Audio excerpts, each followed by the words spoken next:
Alhamdulillahi Rabbil Alameen. As-salatu was-salamu ala khatamin nabiyyin wa ala alihi wa sahbihi ajma'in amma ba'd. فأعوذ بالله من الشيطان الرجيم بسم الله الرحمن الرحيم قال الله تعالى في سورة هود وقيل يا أرض ابلعي ماءك ويا سماء أقلعي وغيد الماء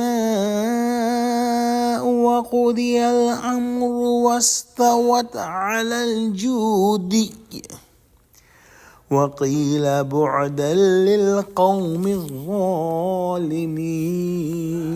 Translation: And it was commanded, O earth, swallow up your water, and O sky, withhold rain. And the water subsided, and the command was fulfilled, and ship landed on Judy Mount.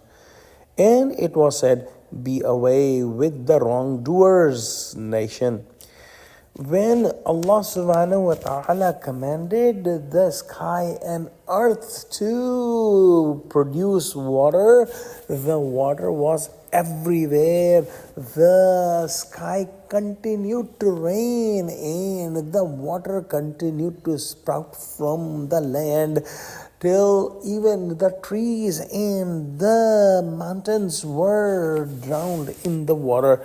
And there was so much water that everything was underwater. Only the people of the ark ship were saved, and all the disbelieving men and women were drowned, and they all died in that punishment that came from Allah subhanahu wa ta'ala. And Allah subhanahu wa ta'ala accepted the prayers of Nuh alayhi salam that he did in the end to destroy all that disbelieving people. When Allah subhanahu wa ta'ala commanded the land and the sky to stop producing water, they did not wait a second, and it was not possible for them to delay the commandment of Allah subhanahu wa ta'ala or not to act on the commandment. So the commandment was obeyed, and the water on the surface of the earth started to decrease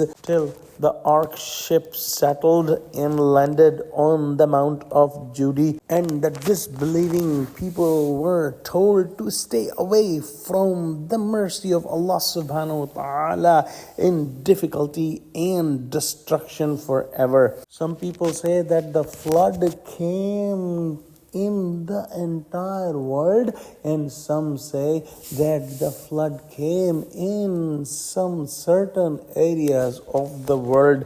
Those who say that the flood came in the entire world, most of them believe that all of the current humans are the children of three sons of Nuh alayhi salam, and the names of the three sons were Sam, Ham, and Yafis. Wallahu alam. Let's pray that Allah subhanahu wa ta'ala give us clear understanding of Quran, connect us with the truthful people, and save us from any punishment of hellfire. Ameen. Wa akhiru da'wana alhamdulillahi rabbil alameen. Wassalamu alaikum wa rahmatullahi wa barakatuhu.